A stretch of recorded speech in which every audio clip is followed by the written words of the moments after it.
Title: The Endless Night. Charlotte Grant had always been drawn to the peculiar. She loved exploring abandoned buildings, tracking ghost stories, and piecing together local legends.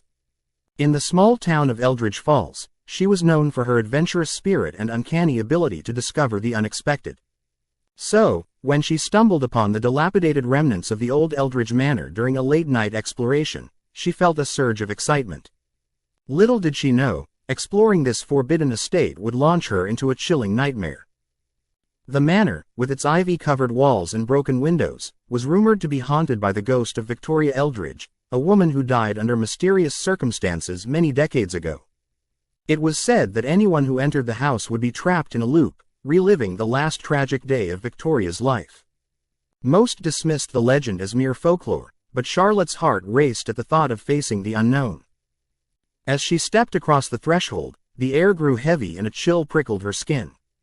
The manor was suffused with the scent of old wood and mildew, casting shadows that danced eerily in the moonlight filtering through the cracked glass. Armed with a flashlight and her smartphone, Charlotte ventured deeper into the house. The floorboards creaked under her weight, almost as if the house sighed in recognition of her presence. She wandered through the dusty rooms, each draped in cobwebs and mystery. Faded portraits of the Eldridge family stared down at her with hollow, accusing eyes. Suddenly, she caught sight of a grand staircase leading to the second floor, its handrail ornately carved but covered in dust.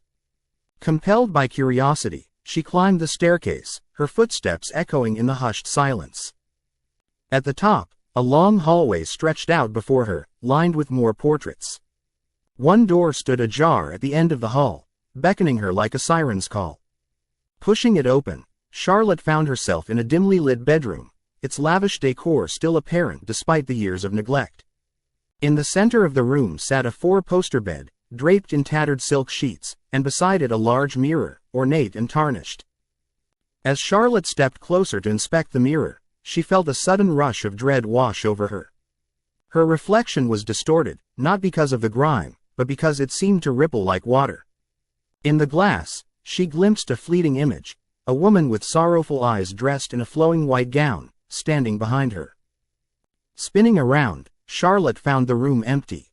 Heart racing, she turned back to the mirror just in time to catch the woman's gaze one last time before the image vanished, leaving only her reflection staring back. The air in the room thickened, and the temperature dropped, causing Charlotte to shiver. Then, the atmosphere shifted. A soft chime echoed through the house, a clock striking midnight. Confused, Charlotte glanced at her phone. The time read 11:59 p.m. With a drop of dread pooling in her stomach, she looked around the room as the chimes continued, the sound ringing louder and closer, reverberating through her bones. When the last chime faded, the world around her warped. Flickering lights dimmed and suddenly burst back to life. The air smelled fresh, welcoming, almost alive. But everything was wrong. The room appeared pristine, as if it had been restored.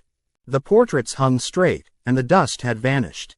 Charlotte stepped back, feeling an invisible hand push her against the wall. She was trapped. Rushing to the door, she flung it open, only to find herself standing in the same hallway, and at the end of the corridor, the door to the same bedroom beckoned.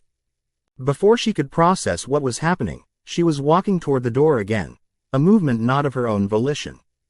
The overwhelming sense of déjà vu gripped her heart, and she knew she was reliving the moment.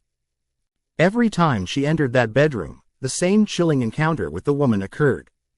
Every midnight chime pulled her back into the loop, forcing her to experience the same haunting over and over.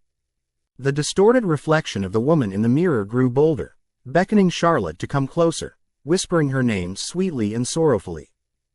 After what felt like eternity, Charlotte finally gathered enough courage to confront the spirit. The next time the cycle restarted, she rushed to the mirror, leaning in close, fighting against the pull of the cycle. "I'm not afraid of you," she shouted, her voice trembling.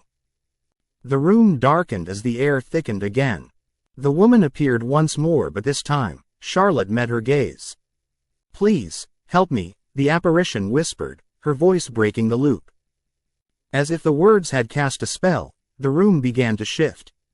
In an instant, Charlotte felt flashes of memories not her own, Victoria's lost love, her anguish, the betrayal she had faced that fateful night. Understanding flooded through Charlotte's mind, and she reached out toward the mirror. Suddenly, the loop cracked as if breaking ice. The air surged with energy, and the mirror shattered, spilling shards of glass in every direction. Charlotte felt herself falling, through time, through memory, until, with a jolt, she landed on the floor of the bedroom, back in her own time. She was free. Eldridge Manor stood silent and still behind her, but the legend of Victoria Eldridge lingered in Charlotte's mind. The loop had ended, yet the spirit still roamed, carrying with her the weight of despair. Charlotte looked back at the mansion, making a vow to honor Victoria's memory and share her story. Though she had escaped the cycle, a piece of her spirit would forever remain intertwined with that endless night.